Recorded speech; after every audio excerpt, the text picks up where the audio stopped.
Welcome to packet tuckers. இன்றைக்கி என்ன மேட்டர்னா ப்ளீச்சில் episode 5 தான் இன்றைக்கி நம்ம பார்க்க போகிறோம்.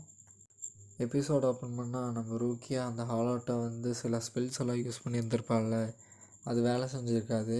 அந்த ஹாலோ வந்து நம்ம ரூக்கியாக அட்டாக் பண்ணுறக்கா ரெடியாக இருந்திருக்கும். அந்த சீனை கட் பண்ணி நம்ம ஹீரோ தான் காட்டுறாங்க. காரியனை சேஃபாக வீட்டில் விட்டுட்டு வந்துட்டு அந்த இடத்துக்கு ஓடி வந்துட்டுருப்பானா. அப்போது வந்து யோசிச்சே வருவான். என்னென்னா வந்து ஹீரோட அம்மா இறக்கறதுக்கு முன்னாடி காரியனும் வந்து யூசோ வந்து எந்த ஒரு ரெஸ்பான்சிபிலிட்டி எடுத்தது கிடையாது. அம்மா இறந்ததுக்கப்புறம் யூசோ வந்து வீட்டை நல்லா பார்த்துக்கிட்டா. இதே காரின் வந்து அம்மாவே இறந்துட்டாங்க, அந்த ஒரு பர்சன் இறந்துட்டனால அழுதுட்டு இருந்தா. அழுகிறதே வேஸ்ட்டுன்னு சொல்லிட்டு அதை அப்போவே நிறுத்திட்டா. ஆனால் இந்த டைம் அழுகிறான்னா அதை விட ஏதோ ஒரு மோசமான விஷயத்தை ஏதோ பார்த்துருக்கா அப்படின்னு சொல்லிட்டு நினைப்பேன். அந்த சீனை கட் பண்ணி நம்ம ரூக்கியாக தான் கட்டுறாங்க. அந்த ஹாலை வந்து நம்ம ரூக்கியை கழுத்து பிடிச்சி செவுத்தாக வந்து ஒட்டி நிறுத்திக்குமா. அப்போது அந்த ஹாலை சொல்லுவோம், நீ உண்மையாலுமே சோல் ரீப்பரா, நீ வந்து உன்னோட உண்மையான ஃபார்மை வெளியே கொண்டு வா அப்படின்னு சொல்லிவிட்டு அந்த ஹாலை வந்து ரூக்கியாட்ட வம்பிழுத்துட்ருக்குமா. அப்போது எங்கேருந்தோ அந்த சேடு வந்து அந்த ஹாலை மூஞ்சிலே ஒன்று பக்குன்னு ஒன்று குத்துட்றானா. அப்போது சேடே வந்து நம்ம அடிச்சிட்டோமா, என்னடா பஞ்சு இது அப்படின்னு சொல்லி சேடே மிரண்டு போயிட்டுருக்கும்போது ரூக்கியா வந்து சேடாலே வந்து இந்த ஸ்பிரிட்டை பார்க்க முடியுமா அப்படின்னு சொல்லி யோசிச்சுட்டு இருக்கும்போது அப்புறம்தான் வந்து சேடு பண்ணுறதை பார்த்துட்டு தான் சொல்லுவேன். சேடு வந்து காற்றுல வந்து பாக்ஸிங் பண்ணிகிட்டு இருப்பானா 1-2 1-2ன்னு. அப்போ ரூக்கியா வந்துக்கிட்டு இல்லை இவனால் பார்க்க முடியாது அப்படின்னு சொல்லுவான். அதுக்கு ஹாலை வந்துக்கிட்டு நான் கூட ஒரு சைன் பயந்துட்டேன், இவனால் பார்க்க முடியும் அப்படின்னு சொல்லி அந்த ஹாலை சொல்லுவோம். அப்போது அந்த ஹாலை வந்து திருப்பி எழுந்திரிச்சு அட்டாக் பண்ணலான்னு சொல்லிட்டு எந்திரிக்கிறக்குள்ளேயே வந்து மறுபடியும் சேடு வந்து மூஞ்சிலே பங்குன்னு ஒன்று குத்துறான். அதை பார்த்து ரூக்கியா மிரண்டு போயிடுவான். ஏன்னா வந்து லிட்ரலி அந்த ஹாலோ வந்து ரொம்ப பவர்ஃபுல்லான ஸ்பிரிட்டு. அதை எப்படி ஒரு ஹியூமன் பீயிங்கால் வந்து அதை வந்து அடிக்க முடியும். இவனால் வந்து அதை பார்க்க முடியாது, அதை கேட்க முடியாது, அதை சென்ஸ் பண்ண முடியாது. அது பேசினா கூட ஓரளவுக்கு கேட்கலாம். ஆனால் வந்து எந்த ஒரு ஸ்பிரிட்டையும் பார்க்க முடியாத ஒருத்தன், சென்ஸ் பண்ண முடியாத ஒருத்தன் எப்படி அதை அடிக்க முடியும்னு சொல்லிட்டு ரூக்கியாவே மிரண்டு போயிடுவான். யார் சாமி இவன் அப்படின்னு சொல்லி மிரண்டு பார்த்துட்ருப்பா. அந்த ஹாலோ வந்து இனிமேல் என்னையெல்லாம் அடி வாங்க முடியாது அப்படின்னு சொல்லிட்டு, கீழே இருந்தால் தான் என்னை அடிக்கிறேன், மேலே போனால் எப்படா என்னை அடிப்பேன், மேலே இருந்தோன்னு எனக்கு கொத்துறான்டா அப்படின்னு சொல்லி சேடை பார்த்துக்கிட்டே மேலே போய் பறக்குமா. அதுக்கு வந்து ரூக்கி வந்துக்கிட்டு சேடு அங்கே அந்த ஹாலோ வந்து மேலே போகுது அப்படின்னு சொல்லுவான். அதுக்கு வந்து புதுசாக வந்த பொண்ணு உன்னால் அதை பார்க்க முடியுதா அப்படின்னு சொல்லி வந்து சேடு கேட்பான்.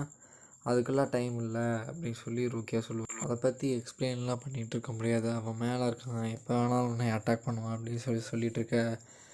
சரி அதெல்லாம் ஓகே, அவன் எந்த சைடு இருந்து அட்டாக் பண்ணுறாதுன்னு மட்டும் சொல்லு, மற்றதெல்லாம் நான் பார்த்துக்க அப்படின்னு சொல்லி சேடு சொல்லுவான். அப்போது அந்த கரண்ட்டு கம்பத்தை போய் கட்டி பிடிச்சிட்டு அதை உடச்சி நின்றுட்டு எந்த சைடு மட்டும் அட்டாக் பண்ணுறாக்குன்னு சொல்லும்போது சேடு இழுத்து ஒரே அடிப்பான். அந்த ஆளை வந்து தலையிலே வாங்கும். நம்ம ரூக்கியா இருந்துக்கிட்டு அவ்வளோதான் ஹாலோ, இதோட இதை முடிச்சிரு, இன்னொரு சொல்கிற பேர் அங்கே வந்துக்கிட்டு இருக்கான், ரொம்பலாம் ட்ரை பண்ணாத அப்படின்னு சொல்லிட்டு இருக்கும்போது அந்த ஹாலோ கேட்காம எந்திரிக்க பார்க்குமா. அந்த ஹாலோ அவ்வளோ சீக்கிரமாலாம் என்னை தோக்கடிக்க முடியாது அப்படின்னு சொல்லிட்டு திரும்பும்போது சின்ன சின்ன ஸ்பிரிட்லாம் வந்து ரூக்கியா மேலேயும் சேடு மேலேயும் வந்து ஒட்டிக்குமா. ரெண்டு பேருனாலேயும் அதை நவரவே முடியாது. ரூக்கியா வந்துக்கிட்டு என்னாலலாம் முடியல அப்படின்னு சொல்லும்போது சேடு வந்துக்கிட்ட அந்த ஸ்பிரிட்டெல்லாம் ஓவர் கம் பண்ணி வருவானா. அப்போது அந்த ஹாலோ வந்து யாரா நீ மசில் பவர் மட்டும் இவ்வளோ வச்சுருக்கியடா அப்படின்னு சொல்லிட்டு அந்த ஹாலோவே ஷாக் ஆகுமா. மறுபடியும் சேடு அதில் ஓவர் கம் பண்ணி வந்ததுக்கப்புறம் வந்து அந்த ஹாலோவை வந்து சேடால் பார்க்க முடியாதா, அதனால் மறுபடியும் காற்றுல பாக்ஸிங் பண்ணிகிட்ருப்போம் 1-2 1-2 அப்படின்னு. மறுபடியும் அதை பார்த்துட்டு ஹாலோ ஷாக் ஆகிட்டு மறுபடியும் வந்து காற்றுல பறக்க ஆரம்பிச்சிருமா. அதுக்கு ரூக்கி வந்துக்கிட்டு அது காற்றுல பறந்துட்டுருக்குது, நீ வந்து என் மேலே இருக்கிறதெல்லாம் எடுத்துவிடு அப்படின்னு சொல்லுவான். சேடு போய் அதை எடுத்து விடுவான். ரூக்கியா வந்து என்கிட்ட ஒரு பிளான் இருக்குது அதை அப்படின்னு சொல்லிட்டு சேடு மேலே ஏறி உட்காந்துக்குவேன். என்ன அந்த ஹாலோ மேலே வந்து தூக்கி வீசு, நான் வந்து ஸ்மார்ட்டான பொண்ணு, நீ வந்து ரொம்ப ஸ்ட்ரென்த்தாக இருக்க, 2 பேர் சேர்ந்தா அந்த பேட்டில் ஜெயிக்கலாம் அப்படின்னு சொல்லுவேன். நீ ஸ்மார்ட்டாரு, நீ என்ன வேணாரு, ஆனால் இந்த பிளான் எனக்கு ரொம்ப ஸ்டூப்பிட்டாக இருக்குன்னு சொல்லிட்டு எய்ம் வச்சு அந்த ஹாலோ மேலே தூக்கி வீசுவார் ரூக்கியாவை. ரூக்கியா அந்த ஹாலோ கிட்ட போகும்போது அந்த ஹாலோ சர்ப்ரைஸ்ன்னு சொல்லிட்டு ஏதோ ரூக்கியா மேலே ஏதோ துப்புமா. அது வந்து சம்திங் ஏதோ லீச்சஸ் மாதிரி வந்து ரூக்கியா மேலே ஒட்டிக்கும்.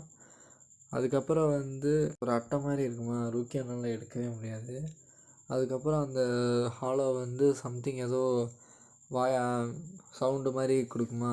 அந்த லீச்சஸ்லாம் வந்து பிளாஸ்ட் ஆகும். அது ரூக்கியா வந்து ரொம்ப டேமேஜ் ஆயிடுவான். அதுக்கப்புறம் சேடு சண்டைக்கு போவானா, அதுக்கு அந்த ஹாலோந்துக்கிட்ட எப்படியே என்னோடய அட்டை பாம் அப்படின்னு சொல்லிகிட்ருக்கோம். அதுக்கப்புறம் சண்டைக்கு நிற்கும்போது வந்து அந்த ஹாலோ வந்து அந்த காக்கடைல் பேர்டை வந்து எடுத்துகிட்டு வந்திருக்குமா. அது மேலேயே அந்த லீச்சஸ் வந்து ஒட்டி வச்சுட்டு நீ சண்டைக்கு வந்தேன்னா வந்து அதை நான் பிளாஸ்ட் பண்ணிடுறேன் அப்படின்னு சொல்லும்போது, அப்போது நம்ம ரூக்கி வந்துட்டு இதை நான் பார்த்துக்கிறேன் அப்படின்னு சொல்லுவாளாம். அப்போது வந்து உனக்கு ஏதோ ஓகேவா அப்படின்னு கேட்கும்போது, இல்லை ஆல்ரெடி ஒருத்தன் நம்மக்கிட்ட வந்துக்கிட்டு இருக்கான், அதனால் வந்து அப்படின்னு சொல்லிட்டு விட்டுருமாண்ணா. சேடால் வந்து எந்த ஹெல்ப்பும் பண்ண முடியாது. அந்த ஹாலோ வந்துக்கிட்டு ரூக்கியாவை தத்திட்டு ஓடுமா. அப்போது ரீச்சை வச்சு அட்டாக் பண்ண பார்க்கும். ரூக்கியா வந்து எக்ஸைட் ஆகி ஓடிக்கிட்டே இருந்திருப்பான். அதுக்கப்புறம் வந்து இந்த மாதிரி ஓடிக்கிட்டே இருக்கும்போது ஒரு இடத்துல நின்று வசமாக மாட்டிக்கிட்டியா அப்படின்னு சொல்லி அந்த ஹாலோ சொல்லுவோம். அப்போது தலையிலே வந்து நம்ம ஹீரோ வந்து பங்குன்னு ஒன்று வச்சுட்டு வந்து நிற்பான். நம்ம அந்த ஹாலோ வந்து நம்ம ஹீரோவை தள்ளி விட, இன்னும் ரொம்ப நேரம் வெயிட் பண்ணி அப்படின்னு சொல்லிட்டு நம்ம ஹீரோ அந்த ஹாலோவை பற்றி கேட்பான். ஹாலோ வந்துக்கிட்டு டென்ஷன் ஆகிட்டு அந்த லீச்சஸ் பாம்லாம் வந்து ஹீரோ மேலே தூக்கி வீசும்போது கரெக்டாக நம்ம ரூக்கியை வந்து அந்த நம்ம ஹீரோக்குள்ளே இருக்கிற அந்த ஸ்பிரிட்டே வெளியெடுப்பாள். வெளியே வந்து நம்ம ஹீரோவோட சாண்ட்பாக்டை எடுத்துகிட்டு சண்டைக்கு ரெடியாக இருக்கும்போது அந்த இடத்துக்கு சேடு வருவான். பின்னாடி வந்து பார்த்துக்கிட்டு என்ன ஹீரோ படுத்து கிடக்குறான்னு சொல்லும்போது அவன் நம்ம ஹீரோ வந்து நமக்கு ஹெல்ப் பண்ணிகிட்ருக்கான் அப்படின்னு சொல்லுவான்.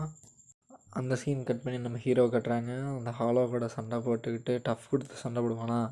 அப்போது வந்து அந்த ஹாலோ வந்து லீச்சஸாக வச்சு பயன்படுத்திகிட்டு இருக்கோம். அப்போது அதோட வாய்ஸ் ஆக்டிவேட் பண்ணி அதை வந்து வெடிக்க வைக்குமா. அப்போது வந்து நம்ம ஹீரோ வந்து அந்த புகைக்குள்ளே இருந்து வந்து கழுத்துலேயே ஒன்று வைப்பானா. அதை கட் பண்ணி நம்ம சேடை காட்டுறாங்க. சேடு காக்கடைல் வந்து அப்போத்தான் எல்லாத்தையும் உண்மையை சொல்லும். அந்த காக்கடைலுக்குள்ளே இருக்கிற அந்த 5 வயசு பையனோட அம்மா வந்து இறந்துருப்பாங்க. அந்த ஹாலோ வந்துக்கிட்டு நீ இந்த காக்கடைலுக்குள்ளே ஒரு 3 மாதம் இருந்தீங்கன்னா உங்கள் அம்மாவை நான் உயிரோடு கொண்டு வரேன் அப்படின்னு சொல்லி டீல் போட்டு இந்த காக்கடைலுக்குள்ளே அந்த குட்டி பையனோட ஸ்பிரிட்டை உள்ளே வச்சிருவான். அதுக்கப்புறம் வந்து ப்ளஸ் அந்த ஹாலோ யாருன்னு பார்த்தா அது ஒரு பெரிய சீரியல் கில்லர். அதுக்கு அந்த சீரியல் கில்லரோட கடைசி டீம் தான் வந்து அந்த சின்ன பையனோட அம்மா. அது கொன்னதுக்கப்புறம் நம்ம சின்ன பையனை வந்து கொல்றதுக்காக வரும்போது அந்த சின்ன பையன் வந்து கால் தடுக்கி அந்த சீரியல் கில்லரோட காலை தட்டி விட்டு கீழே உள்ள வச்சிருவான். அவனும் செத்து அதுக்கப்புறம் ஹாலோவாக மாறி இந்த சின்ன பையனை வந்து அந்த பேர்டுக்குள்ளே சீல் பண்ணிடுவான். தான் இறப்புக்கு காரணமான அந்த ஹாலோ வந்து அந்த சின்ன பையனை வந்து அவங்க அம்மாவை நான் உயிரோடு கொண்டு வரேன் அப்படின்னு சொல்லிட்டு அந்த காக்கடைக்குள்ளே 3 மாதம் சீல் பண்ணி வச்சுருப்பான்.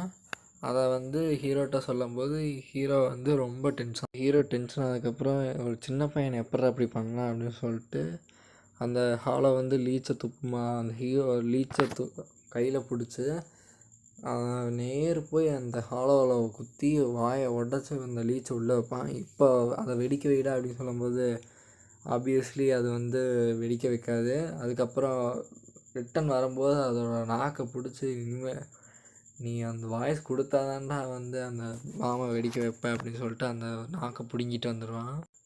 இதுதான்டா சான்ஸ்னு சொல்லிட்டு நம்ம ஹீரோ சாண்ட்பாக்டை வச்சு ஒரே ஸ்லாஷ் அந்த ஹாலோ கொஞ்சம் கொஞ்சமாக அழிஞ்சிட்டு இருக்கும்போது அந்த ஹாலோ பின்னாடி ஒரு பெரிய கேட் ஒன்று ஓப்பன் ஆகும். இது என்னன்னு சொல்லிட்டு ரூக்கியா கேட்கும்போது ஒரு மனுஷனோட பாவத்தை வச்சு தான் தண்டனை காலம் வந்து உருவாகும்.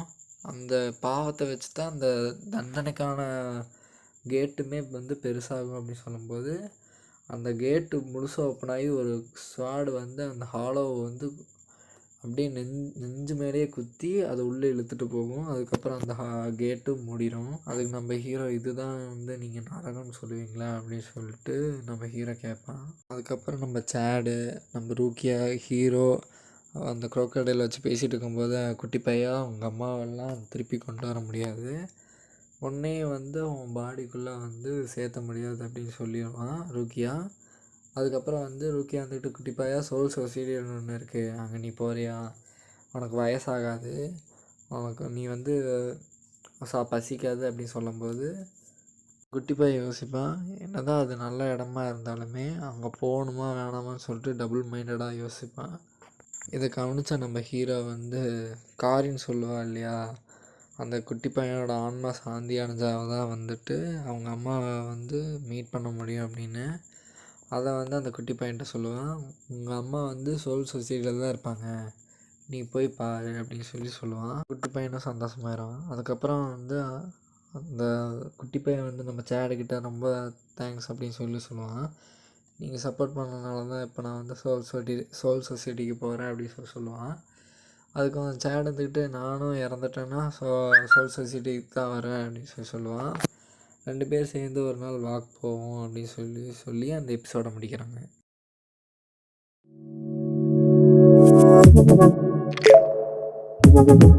Audio Jungle.